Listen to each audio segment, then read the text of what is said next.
Watch U Strappin. I forget what episode it is, but I will write it down. Anybody new to this series, maybe semi-new, and don't know what this is about, basically it's more or less a wristwatch check, basically showing the watch that I have for the day and my strap option of choice for the day, just to see how things pair together, maybe give you guys some ideas. Nothing really more than that. I would do a formal review on these watches and or straps. If I haven't done one yet, I will do one soon or sometime after this. Either way, this is not an official review, so don't get on me for saying that there's not enough information, because it's not all about that. It's just showing you what options are possible and what I think looks good, and I think a lot of people appreciate that. That being said, anything else that I've done in the past where I actually have talked up more about the watch and or strap, it's just been off the top of my head. I just felt like talking about it, and just consider that bonus material or information with the video. Otherwise, generally, it's pretty short and to the point, and just to show how certain watches look with a certain pairing of strap. And I hope that you appreciate it, as well as maybe gives you some idea for your own watch and strap options.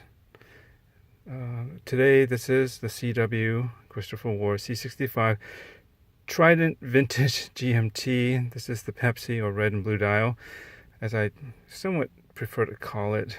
I don't like using references to Rolex too much, because this really isn't a Rolex watch. It's nothing like one, and anyone that says, oh, it's just a copy, screw that. You guys are not paying attention or looking close enough if you can say this looks like a Rolex. Come on.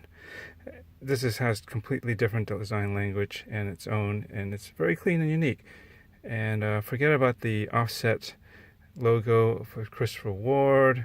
I don't mind that at all. It's clean, it's modern, and this particular design is a good blend of both modern and vintage influence, as you can see by the way the bezel is done and the box sapphire crystal.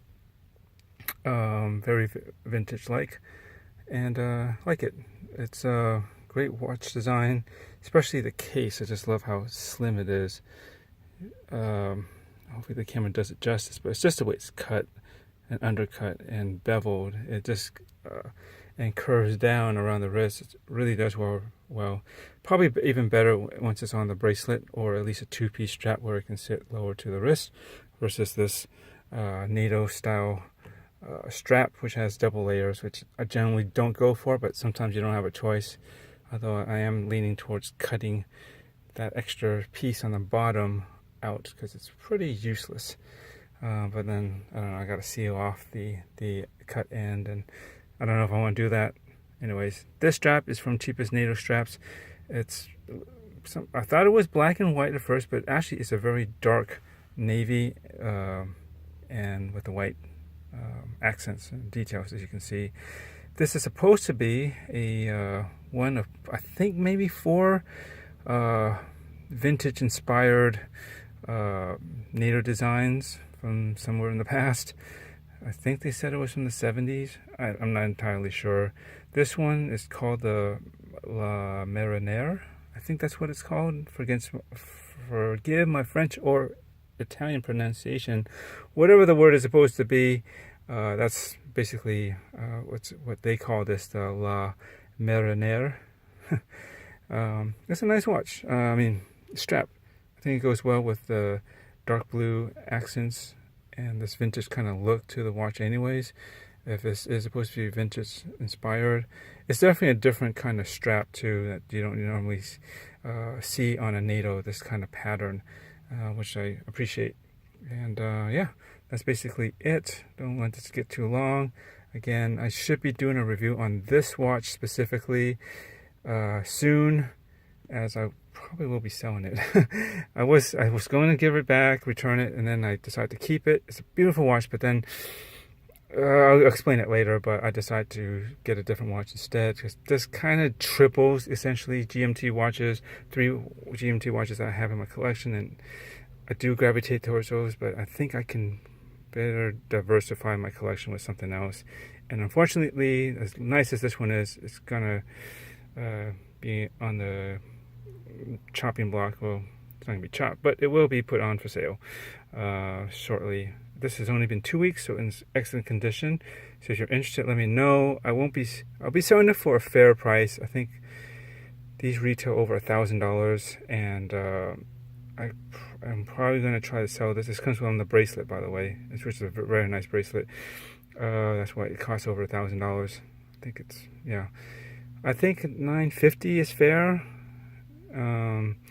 Keep in mind, I did also, and if you're in the United States, you may have to pay the additional import tax, which was rubbish, but I never had to pay that before. But the way Christopher Ward is shipping the watches out now, the service, they do get checked. And so when that happens, you get slapped with the import tax, which was about, I forget, anywhere from $115 or around $130, somewhere around there on top of that. But I'm not going to pass that on to you.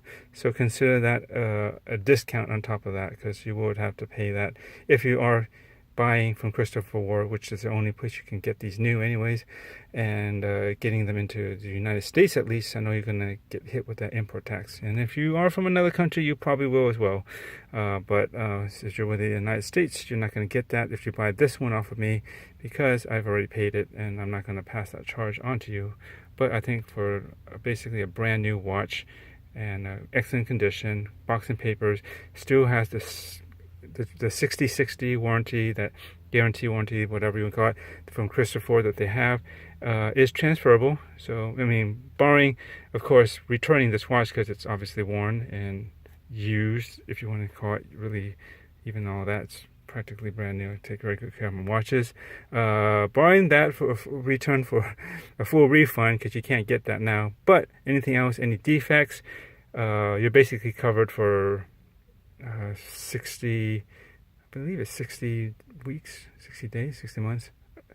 The return may be 60 days if you didn't open it for that long, 2 months. And I think the 60 months part of it, the 5 years, is basically anything wrong with this watch, of course, barring abuse, that you can bring it back to them and they'll service it or whatever they do with that guarantee.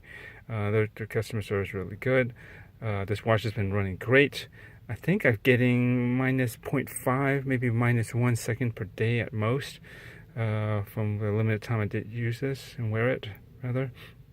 So that it's really good. You can get that Pepsi GMT look without being a complete copy or very close copy of a Rolex GMT Master 2 Pepsi dial, which are nice, but you know, it's kind of nice to get something with that feel, but without being so derivative, and it's actually pretty original and very nice in its own right. Anyways, rambling on, I hope you enjoyed this. A review on this will be coming up soon, as well as this compared to my other two GMT multi-time watches, whatever you want to call it, which would be the Glycine, the Chief, which is basically an Airman, and the Steinhardt right here. This is the 39 in stainless steel, and this is a great watch too.